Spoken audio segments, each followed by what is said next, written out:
بسم اللہ الرحمن الرحیم۔ ناظرین السلام علیکم، میں ہوں آپ کا میزبان صابر شاکر وفاقی دارالحکومت اسلام آباد سے کچھ تازہ ترین خبریں۔ صورتحال یہ ہے کہ موجودہ حکومت کو آئے ہوئے اس کو امپورٹڈ حکومت کہیں، مراسلہ حکومت کہا جا رہا ہے، تقریباً 8 ہفتے ہو گئے، 2 ماہ کا عرصہ ہو گیا ہے۔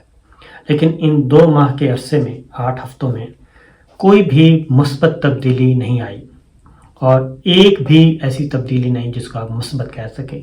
یہ صرف ہم نہیں، پاکستان میں نہیں بلکہ پاکستان سے باہر بھی جو باتیں ہو رہی ہیں، عالمی مالیاتی ادارے، دیگر ممالک جو بھیج رہے ہیں رپورٹس اپنے اپنے ممالک کو، مختلف غیر ملکی سفارت خانے، وہ بھی پاکستان کے بارے میں کوئی اچھی رپورٹس، حکومت کے بارے میں کوئی اچھی رپورٹس نہیں بھیج رہے۔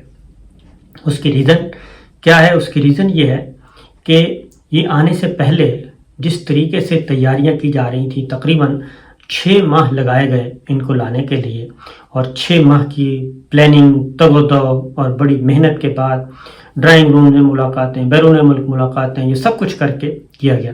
لیکن اس کے نتیجے میں جب یہ آ گئے تو ایک بھی ایسی تبدیلی نہیں جس کو مثبت کہا جا سکے، ایک بھی کوئی ایسا قدم نہیں اٹھایا گیا جس سے پاکستان کو کوئی فائدہ پہنچا ہو، پاکستان کے عوام کو کوئی فائدہ پہنچا ہو، ایک بھی۔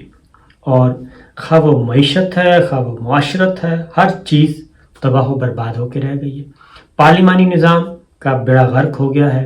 اس کی وجہ ہے کہ قومی اسمبلی میں بجٹ پیش ہوا ہے، اور قومی اسمبلی میں ظاہر ہے اپوزیشن اور حکومت دونوں کے برابری کی بنیاد پہ چلتی ہیں یہ پارلیمانی نظام اور جمہوریت۔ وہاں پہ راجہ ریاض صاحب تھے، راجہ ریاض صاحب نے ایک مختصر سی تقریر کی اور وہاں بجٹ منظور ہو جائے گا۔ آپ پنجاب میں آ جائیں، پنجاب میں کیا گل کھلائے جا رہے ہیں ہم سب کے سامنے ہیں۔ اور یہ حکومت کیسے مارز وجود میں آئی، یہ اس وقت تو بظاہر تو وقتی طور پہ تو بڑی کامیابی اس کو دیکھا جا رہا تھا، لیکن عمران خان صاحب نے جاتے جاتے جو نیریٹو دے کے گئے اور جو پرسیپشن سارے کا سارا کھول کے گئے، اس کا ان کو فائدہ اب پہنچ رہا ہے۔ اس کی ریزن یہ ہے کہ تحریک عدم اعتماد اگر معمول کے مطابق منظور ہو جاتی تو کوئی ایشو ہی نہیں تھا، لیکن جب اس میں غیر معمولی اقدامات اور غیر معمولی صورتحال اور ان یوزول قسم کی جو چیزیں آئیں تو اس کے بعد تو پھر دنیا کے بھی آنکھیں کھل گئیں۔ تو بہرحال آ گئے۔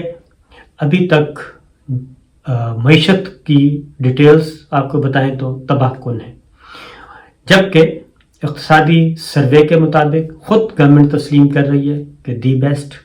IMF کے ساتھ پروگرام بہت اچھا جا رہا تھا، سب کچھ ہو رہا تھا، لیکن آخر پھر ماجرا کیا ہے؟ ماجرا اس کو اب ذرا کھنگالنے کی کوشش کی جا رہی ہے، ٹٹولنے کی کوشش کی جا رہی ہے۔ اب یہ ایک ایسا کمبل بن گیا ہے کہ اس کمبل سے اب جان چھڑوانے کی بھی کوشش کی جا رہی ہے، لیکن وہ کمبل جو ہے وہ چھوڑتا نہیں ہے۔ یہ ہے اصل وجہ۔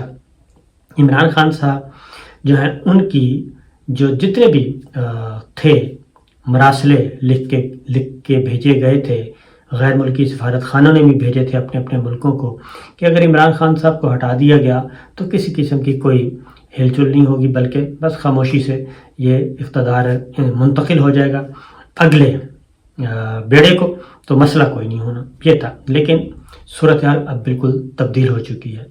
اب کیا ہے؟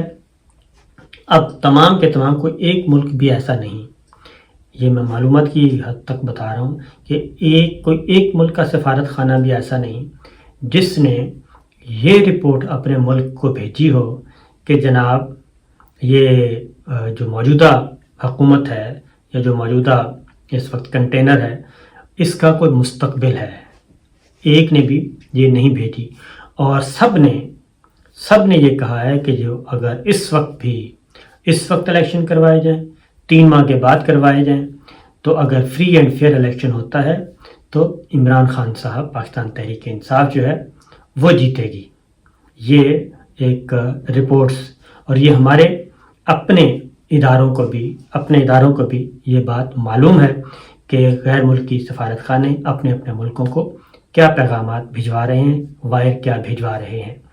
ہمارے اپنے اداروں کو بھی اس بات کا ادراک بہت اچھی طرح ہو چکا ہے کہ انتخابات فری اینڈ فیئر ہوئے تو عمران خان صاحب کے علاوہ اور کوئی نہیں ہے پی ٹی آئی کے علاوہ جو یہ الیکشن جیتے گا، بلکہ تحریک عدم اعتماد اور اس ساری مراسلہ حکومت اور وزٹر گیلری کے سی ایم، ان سارے اقدامات کی وجہ سے ان ساروں کو جس طریقے سے یہ لایا گیا، اس کے بعد Imran Khan P T I کی مقبولیت میں غیر معمولی اضافہ ہوا ہے۔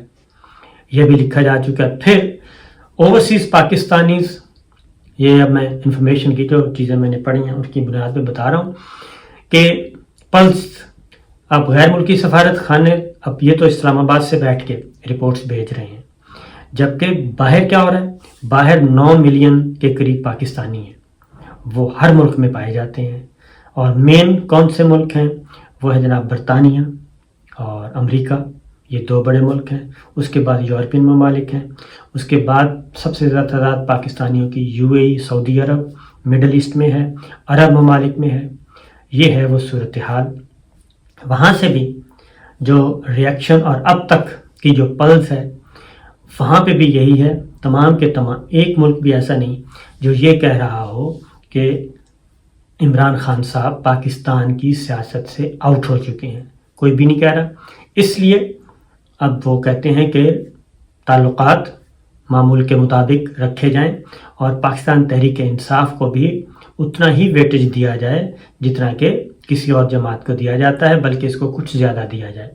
تو کوئی بھی ملک جو چائنا ہے، وہ رشیا ہے، جو میٹر کرتے ہیں، چائنا ہے، رشیا ہے، برطانیہ ہے، امریکہ ہے، سب کے سب، اور ہمارے عرب ممالک، ہمارے دوست ممالک، وہ بھی یہ سمجھتے ہیں کہ خان صاحب اور پی ٹی آئی ابھی تک پاکستان کی سیاست کے اہم ترین کھلاڑی ہیں۔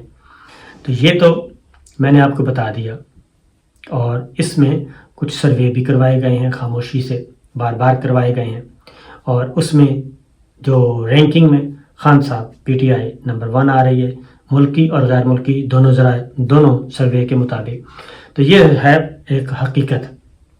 اب سوچا ضرور جا رہا ہے کہ جی اب ہم کریں کیا، یہ ساری مصیبت سے نکلیں کیسے، کیونکہ جو آیا ہے مراسلہ حکومت نے کیا کیا ہے؟ مراسلہ حکومت نے ابھی تک کوئی ایسا اقدام نہیں کیا، بلکہ وہ زیادہ سے اس مراسلہ حکومت کے آنے کے بعد ایک اور نقصان ہوا ہے، اور اس نقصان سے فائدہ اٹھا رہے ہیں ہمارے جو بیرونی پلیئرز ہیں، اور خاص طور پہ زرداری صاحب اور نواز شریف صاحب، پیپلز پارٹی اور مسلم لیگ نواز، اور وہ جماعتیں جو کہ پہلے ہی ہماری ملٹری لیڈرشپ کے اور پاک فوج کو کمزور کرنے کے لیے، اور کمزور پولیٹیکلی، سیاسی بنیادوں پہ کمزور، اور ان سے کیا کہنا چاہیے، ان کی ڈومین کم سے کم کرنے کے لیے اس پہ وہ کر رہے تھے، وہ بہت خوش ہیں۔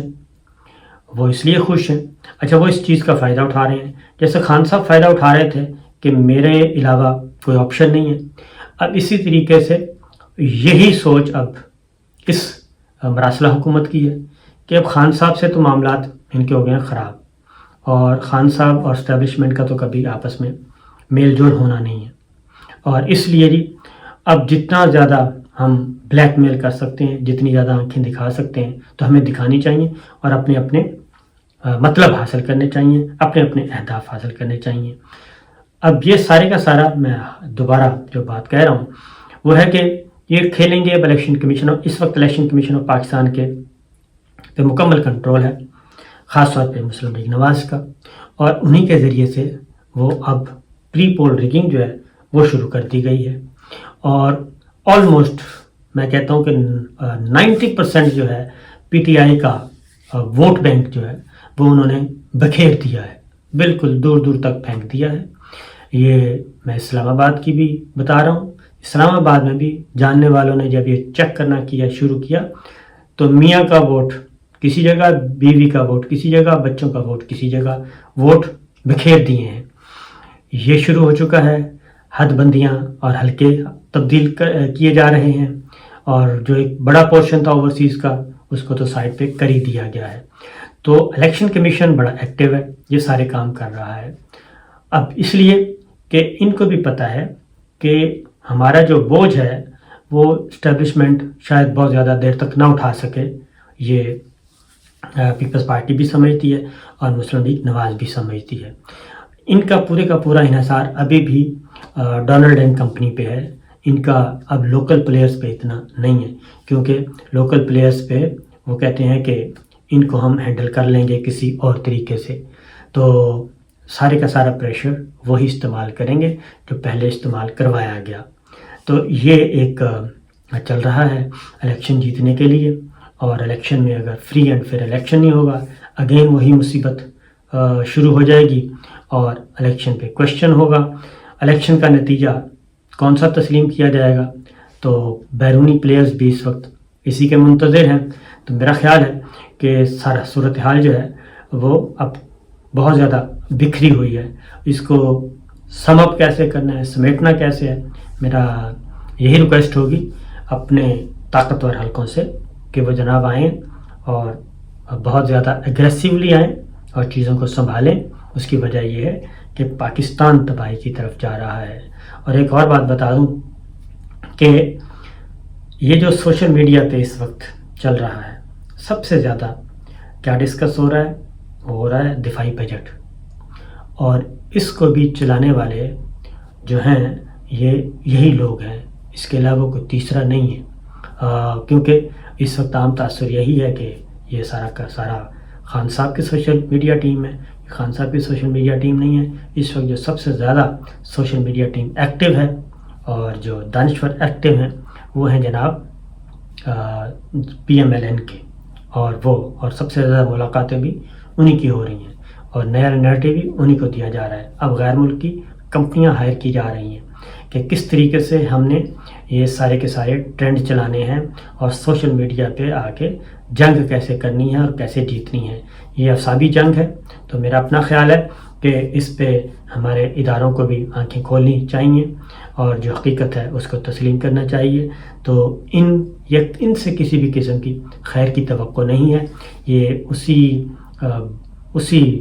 کیا کہنا چاہیے بلیک میلنگ والے اسی طرح سوچ رہے ہیں کہ ہمارے علاوہ کوئی آپشن نہیں ہے. تو میں نہیں سمجھتا کہ ان کے علاوہ کوئی آپشن نہیں ہے.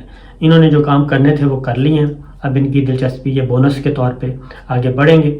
اور جو سب سے زیادہ امپورٹنٹ کام تھا، اور میرا خیال ہے کہ زرداری صاحب کو بھی چیزیں سمجھ آ رہی ہوں گی کہ اصل جو کام ہے، جو ٹارگیٹڈ کاروائیاں ہیں جو کرنی تھیں، نیب کا بھی سب سے زیادہ فائدہ اس وقت PMLN کی لیڈرشپ کو ہو رہا ہے.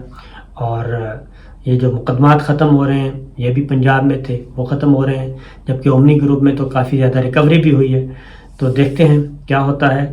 میرا خیال ہے کہ سوچ لینا چاہیے ہمارے مقتدر اداروں کو، جن پر نظریں ہیں پاکستان کی عوام کی. وہ ابھی بھی دل سے کہتے ہیں کہ ہم پاک فوج کے ساتھ ہیں، لیکن یہ جو کچھ ہوا ہے اس کا ہمیں کوئی ابھی تک تسلی بخش جواب نہیں ملا. تو اس کا تسلی بخش جواب کا صرف ایک ہی طریقہ ہے کہ آپ سمیٹیں اور اگلے الیکشن کی طرف جائیں. اگلا الیکشن اناؤنس ہو جائے گا تو خود بخود یہ چیزیں آنا شروع ہو جائیں گی. تو یہی تھی اب تک کی اطلاعات. اجازت دیجیے. اللہ حافظ.